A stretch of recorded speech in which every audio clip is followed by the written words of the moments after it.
ladies and gentlemen. Welcome back to Watch More Movies. I'm your host, Ricky, and we are back for part 2 of 3 in our director dive for the one and only Steven Spielberg. Like I touched on in part 1, from Duel to Hook, in broad strokes, his career in that time frame felt like he was directing and telling stories through the lens of a child growing up or being exposed to the real world, but with lots more wonder in it. There are horrors and dangers out there, and it was seen more innocently like in E.T., where Elliot was helping a friend from another planet that he met, but the government gets involved and ultimately helps. Probably not how it would go, more than likely. In Hook, being kidnapped by a murderer isn't as whimsical as it was in Neverland or in Always, the idea of dying or a loved one dying and having to move on from that and say goodbye. They're all heavier themes he touches on, but never feel like he exposes the ideas to harsh outcomes or gives them a realistic or grim outlook. Of course, not every story in that first part of his life was like that. Sugarland Express, Duel, The Color Purple are all heavier themes and stories, but the broader scope of his storytelling felt like he wanted to see life through a more innocent lens. Now, what this section of his films feel like are a lot more mature and heavier, as I will go over, and we are starting with 1993's Jurassic Park. After billionaire John Hammond has found a way to recreate and genetically engineer dinosaurs back to life, he recruits 3 experts to evaluate the new theme park expected to attract people from all around the world. In the truest sense, this is a pure blockbuster popcorn film. You have charismatic lead characters, incredible spectacle, and real stakes that you never know if your favorite character will make it out alive. What I think Jurassic Park does in terms of his filmmaking, maybe intentionally or not, is he wants to show the wonder and magic he did in the beginning of his career, the unexpected and what could be, and just like the characters in the film constantly telling John Hammond that there are issues and not sustainable, it is him showing himself changing course on his path and maturing to a violent and dangerous spectacle. Of course, it isn't some gory or horror film, but it certainly plays like it and maybe his scariest to date in terms of keeping you terrified of what's to come and what things are coming at you in hiding or in this environment. This blockbuster is a classic for a reason, and what Spielberg does is truly make it feel effortless. The entire film from beginning to end feels like the smoothest ride, and that's not easy to do. Never once did it feel like did not have control on this. Some filmmakers need 3 to 4 years on a movie like this to even make it half as good, and yet he did it, while making another film that would come out a few months later as one of his pure masterpieces. Later in 1993 is said masterpiece, that is Schindler's List. It follows German businessman Oskar Schindler as he arrives in Krakow in 1939 looking to make a profit off of World War II. Starring Liam Neeson as Oskar Schindler, very convincingly despite him being Irish and in his best film role to date personally, hands down. His vulnerability and moral struggle is always under the surface, but it's in his eyes that you can constantly see it, and what really drives home his performance to an emotionally towering ending that hit like a ton of bricks for me. The film, aside from the lead performance, is a genuine towering achievement. Schindler's List, while yes, another Holocaust World War II film, brings another perspective on this and never seeks to absolve Schindler for being part of the Nazi party or make him a savior, rather someone who genuinely saw the Jewish people that worked for him as humans and the people that worked with him as inhuman. Not to mention, out of any atrocity displayed on film, whether that be the Holocaust, slavery, etc., some of the images shown are some of the most heartbreaking and devastating that show you just how brutal it was without being overly graphic. And the lens that the Nazis saw Jews as just non-humans. Some of the shots here definitely sit with you and have not left my brain. I still think at least once a week about a scene involving a boy looking for hiding. Schindler's List may be Spielberg's best and most perfectly executed film. It just goes to show that he can create masterpieces out of nearly every genre. The Lost World, Jurassic Park from 1997, follows Jeff Goldblum's Ian Malcolm returning, coming to visit John Hammond as he is sick, presumably dying, and recruiting Malcolm to travel to Site B of his Jurassic Park plan, Isla Sorna, to observe some of the dinosaurs there. Meanwhile, another group of mercenaries are there to kill dinosaurs and extract their DNA to reclone them for profit. While The Lost World certainly doesn't live up to the original, It is not short of spectacle and magic in Spielberg's vision. If Jurassic Park was about wonder and magic and coming to grips with growing up, past childlike wonder and all, The Lost World comes more straightforward as a mean and vicious dinosaur action movie. Nothing about that is negative. It just doesn't have the same goal as the original, which is refreshing in its own right. The action scenes are all there for top Spielberg, and he really has fun going scene to scene with what he wants to do next. Jeff Goldblum is fun as always here, if a little bit annoying at times, seeing as how he's now the lead and not supporting. His relationship with his daughter feels a bit forced in the story at first, but I think that's what the story was more about. Despite warnings and history, these people journey still to the island they know they shouldn't. He is someone who's stuck as a partner and father and doesn't let go of what makes him enjoy these things.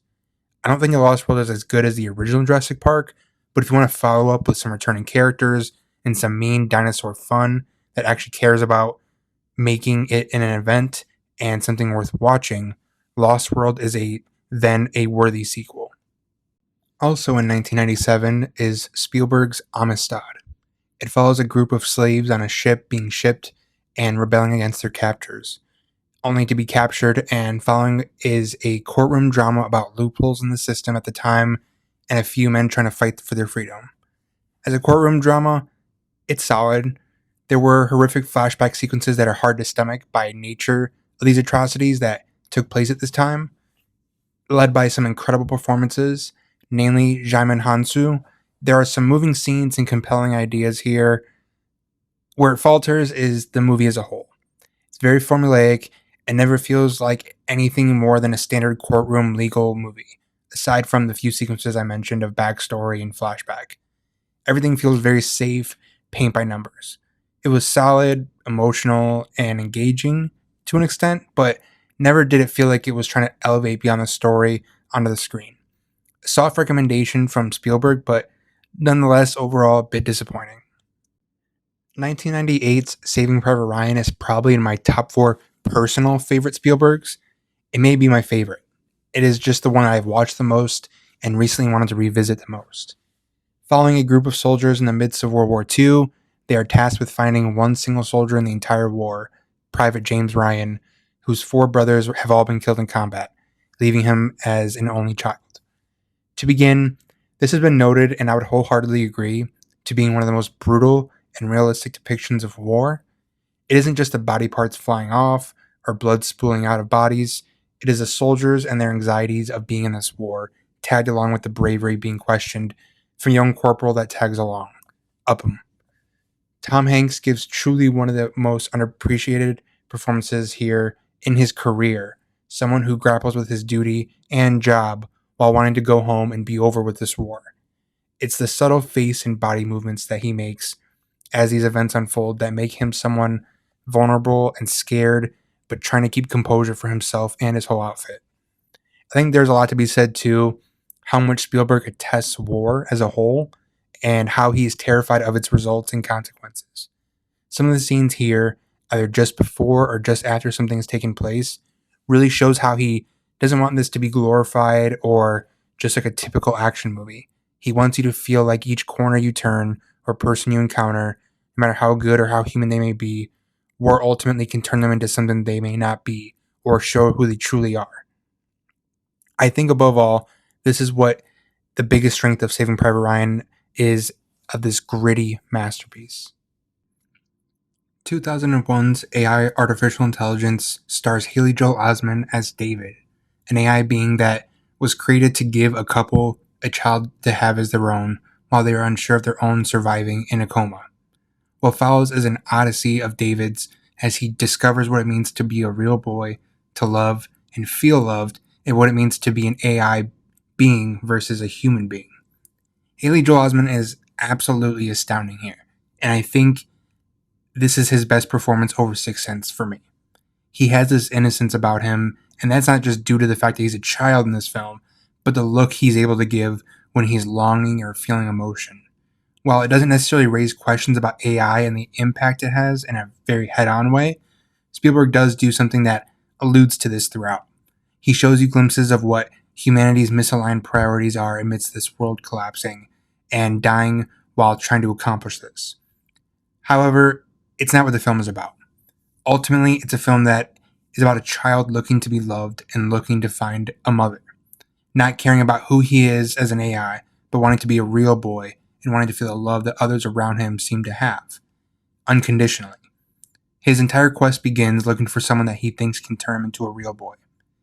At every turn, Spielberg never seems to give you a false sense of hope that something mystical or something magical will happen, but lets this reality sink in with the audience as the movie goes on, and then just like David at the end when he grows up and has this realization. Honestly, it's one of the saddest films in Spielberg's filmography, in a big part due to Haley Joel Osment and the screenplay and how Spielberg frames every shot of David throughout. Just the following year is another sci-fi classic from Spielberg, Minority Report. It's a fantastic blockbuster that feels way ahead of its time.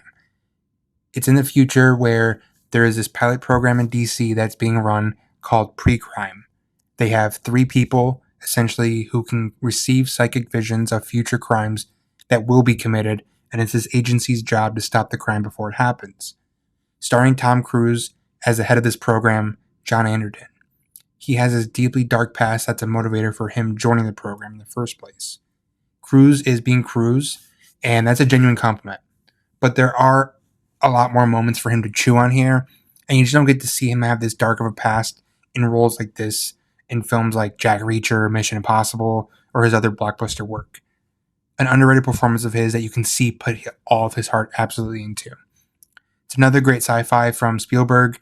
It doesn't come out with great action set pieces at every turn, even in moving in and out of CGI sets, thrilling frame to frame. A solid supporting cast too, even if Colin Farrell is hamming it up here a little bit.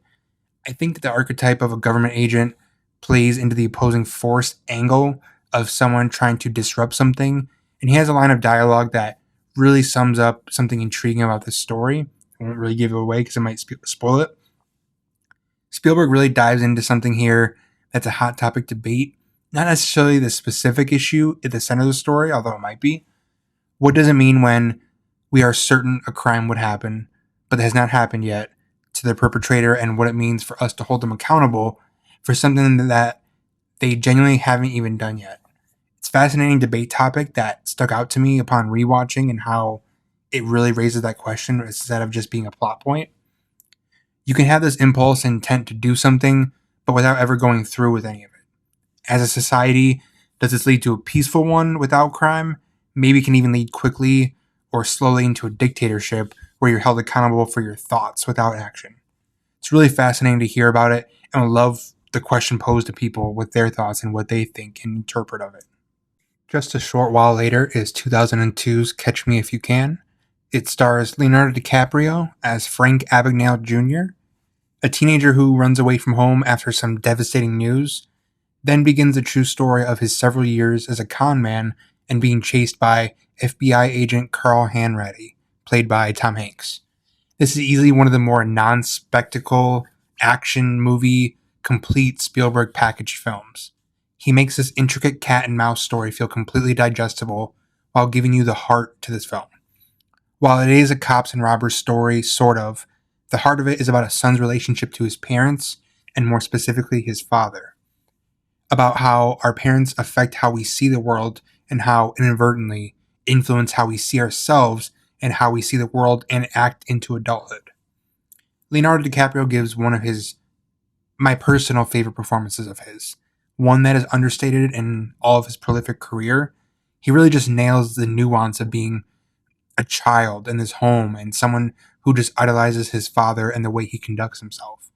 Christopher Walken, too, as Frank Abagnale Sr., is this man who his choices affect those around him, but it is who he is, and those choices are for what's for his family, even if he doesn't see the consequences long term at the beginning. Nothing ever has any malicious intent, especially at a time like any time in history, really, where people had to do what they had to do to get by or provide for their family. Tom Hanks has a pretty loud part to play as this agent Hanratty and a thick East Coast accent that's jarring at first, but just gets right and works for the story and the tone, especially with the inflection in his tone whenever he conversates with Frank on the phone or in passing before the story really propels forward. While at times each section or moments in this chase feel episodic, each contain moments of either maturing, or lack thereof, from Frank and realizations of his impending capture and imprisonment, while also having to be the son of his parents that he loves and wants to have this stable relationship with. Catch Me If You Can is such a non-action bombastic comedy drama that used to get made more, especially like this one, true stories that really dove into personal aspects of the character at the center. Catch Me If You Can is one of my favorite Spielberg's adult grounded films, and I hope you can watch it as soon as you can if you haven't already. If you don't really have many streaming services, I know it's on Paramount, and it's also, last I checked, on Canopy if you have a library card. So definitely check it out. 2004's The Terminal is another entry in Spielberg's catalog of kind of overly sentimental and sappy drama comedy, but this one works better than some of his others like Always. It stars Tom Hanks as Victor Navorsky, a tourist coming to New York from his home country of Krakozhia, which is fictional. Upon arriving, he learns that there has been a coup d'etat in Krakozhia, thus rendering his passport invalid, unable to enter the US, and unable to return home, and essentially leaving him stuck at JFK indefinitely. Hanks is absolutely charming here, as he is nearly every role in these sentimental films he does. His friendships he stirs up through this time here make you want to live in this airport with him. A well-known supporting cast that includes Stanley Tucci, Diego Luna, Zoe Saldana, Catherine Zeta-Jones, and other recognizable faces here. This is a really charming movie that I hope more people seek, as does have a lot more to say than just being warm and cute. I think it says a lot, unfortunately, about how post 9/11, especially, we were and are treating people from other countries and finding every way possible to make their lives difficult.